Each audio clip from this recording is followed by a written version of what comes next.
নমস্কার। যে কোনো ক্লাসের ছাত্রছাত্রী হোক না কেন, যদি পড়াশোনায় মন না থাকে, পরীক্ষায় কম নম্বর পায়, কোনো চিন্তা নেই। প্রিয় অভিভাবক, অভিভাবিকা, এ নিয়ে চিন্তা করে বা টেনশন করে নিজেদের শরীর মন খারাপ করবেন না।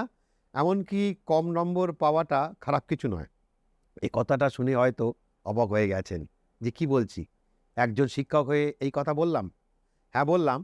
কারণ গতানুগতিকতার বাইরে গিয়ে বাস্তবটা নিয়ে আমি একটু চিন্তা করি।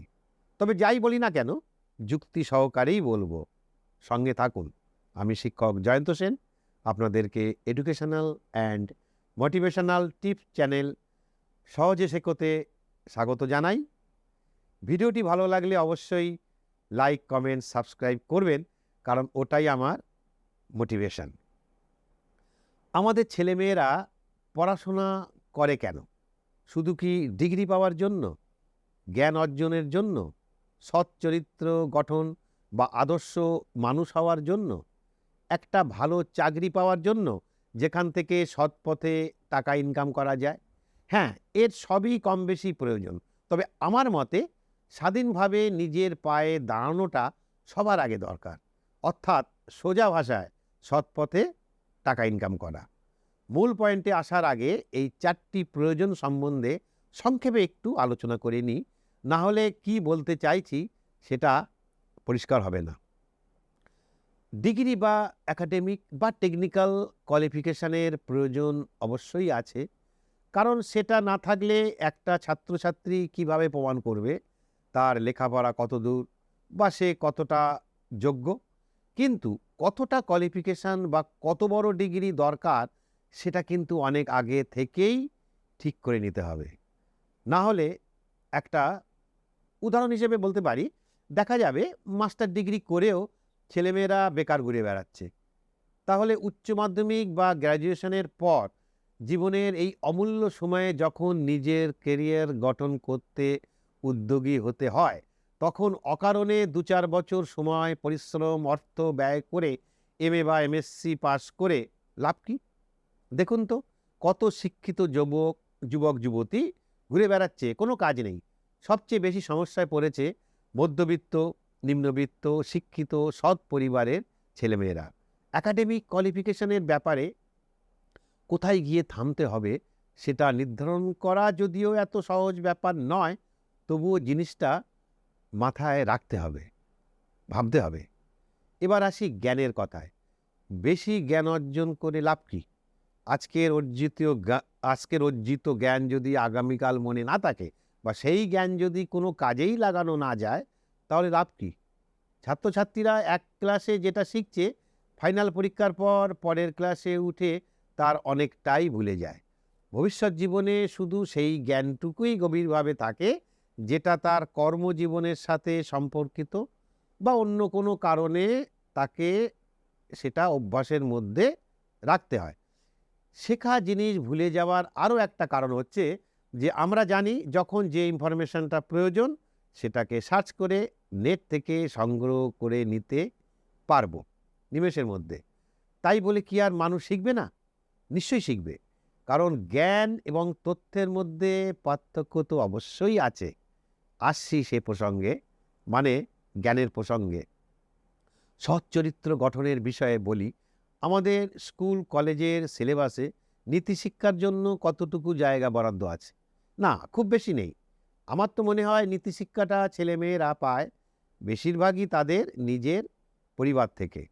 শিক্ষক শিক্ষিকাদের কাছ থেকে যেটুকু নীতিশিক্ষা পায়, বাস্তবের ভূমিতে তার ইমপ্লিমেন্টেশন না হলে সেই শিক্ষাটা পরিপূর্ণ হয় না। তাই এখানে পরিবারের ভূমিকা অনেক বেশি। এবারে আসি চাকরি পাওয়ার প্রসঙ্গে। আমরা আজকাল ডাক্তার, ইঞ্জিনিয়ার, বড়জোর ম্যানেজমেন্ট আর সরকারি চাকরি, এর বাইরে বিশেষ কিছু ভাবতে পারি না। কিন্তু বাস্তবে কত পার্সেন্ট ছেলেমেয়ে জীবনে ডাক্তার, ইঞ্জিনিয়ার হয় বা সরকারি চাকরি পায়? সবাই ঝাঁপিয়ে পড়ছে এই কয়েকটি জায়গায়, যার জন্য এখানে প্রচণ্ড কম্পিটিশন আর যার জন্য সফলতার হারও খুবই কম। কিন্তু এর বাইরে এক বিশাল কর্মক্ষেত্র পড়ে আছে, যেখানে কম্পিটিশন কম, তাই সফলতার হার বেশি। আমরা তার বিশেষ খোঁজই রাখি না, বা সেখান থেকেও ছেলেমেয়েরা কত ইনকাম করতে পারে আমাদের সে সম্বন্ধে কোনো ধারণাই নেই।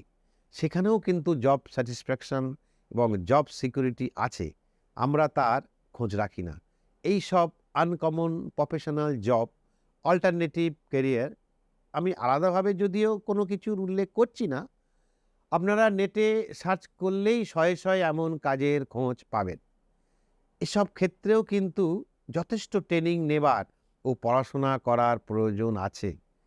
ছেলেমেয়েরা যদি তাদের যোগ্যতা, ইচ্ছা, সেই কাজের প্রতি ভালোবাসা, প্যাশন অনুযায়ী এর কোনো একটি বেছে নিয়ে তার উপর পড়াশোনা করে নিজেকে ভালোভাবে ট্রেন করতে পারে এবং অনবরত অভ্যাসের মাধ্যমে নিজেকে দক্ষ করে তুলতে পারে, তাহলে কিন্তু তার কখনোই কাজের অভাব হবে না। মনে রাখতে হবে, কাজের প্রতি ভালোবাসা থাকলেই মানুষ সেক্ষেত্রে সফল হয়। সে যে কোনো কাজ, ব্যবসা হলেও। ওই যে একটু আগে জ্ঞানের কথা বলছিলাম না, একটি ছেলে বা মেয়ে যদি যে কোনো কাজ মন দিয়ে শেখে, সেটাও কিন্তু জ্ঞান। বইতে যা কিছু লেখা আছে সেটাই যে জ্ঞান, এই ধারণাটাই ভুল। একটু আগে সৎ চরিত্র গঠনের কথাও বলছিলাম। জানতে হবে, জীবনে চাকরি, ব্যবসা ইত্যাদি যে কোনো কাজে লং টার্ম বেসিসে সফল হতে গেলে সৎ হওয়াটা কিন্তু খুব জরুরি। জানতে হবে, জন্ম থেকেই প্রত্যেকটা ছেলে মেয়ে কিন্তু ইউনিক। তাদের সবার মধ্যেই প্রতিভা আছে, কিন্তু আলাদা আলাদা ক্ষেত্রে। হাতি, বাঘ, সিংহ, চিতা, বানর সবাইকে যদি রেসে নামিয়ে দেওয়া যায়, তাহলে চিতা প্রথম হবে। গাছে চড়া প্রতিযোগিতা হলে বানর প্রথম হবে। আর সাঁতার প্রতিযোগিতা হলে এরা তো কেউ সে প্রতিযোগিতায় অংশগ্রহণ করতেই চাইবে না। সুতরাং ছেলে মেয়েদের যদি পড়াশোনায় মন না লাগে, বিদ্যালয়ের পরীক্ষায় রেজাল্ট ভালো না হয়, চিন্তা করার কিছু নেই। বরং ভাববেন, এটা একটা সিগন্যাল তার ভবিষ্যৎকে সুরক্ষিত রাখার সময় হয়েছে, বিকল্প রাস্তার খোঁজ নেওয়ার। সঠিক সময়ে তাদেরকে একটি সঠিক দিশা দেখাতে হবে। সঠিক সময় বলতে এখানে মাধ্যমিকের পর হতে পারে, উচ্চ মাধ্যমিকের পর হতে পারে, আবার গ্র্যাজুয়েশনের পরেও হতে পারে। কিন্তু আক্ষেপের বিষয়, বেশিরভাগ অভিভাবকরা গতানুগতিক স্কুল, কলেজ, বিশ্ববিদ্যালয়ের একাডেমিক শিক্ষায় ছেলে মেয়েদেরকে ঢুকিয়ে দিয়ে দায় সারেন। এটা করলে হবে না। আপনার সন্তানের ভিতর কি প্রতিভা আছে, সময় মতো তার সন্ধান করার প্রচেষ্টাটা অন্তত করতেই হবে। ধন্যবাদ। এখানে শেষ করছি। পরের ভিডিওতে আবার দেখা হবে, কথা হবে।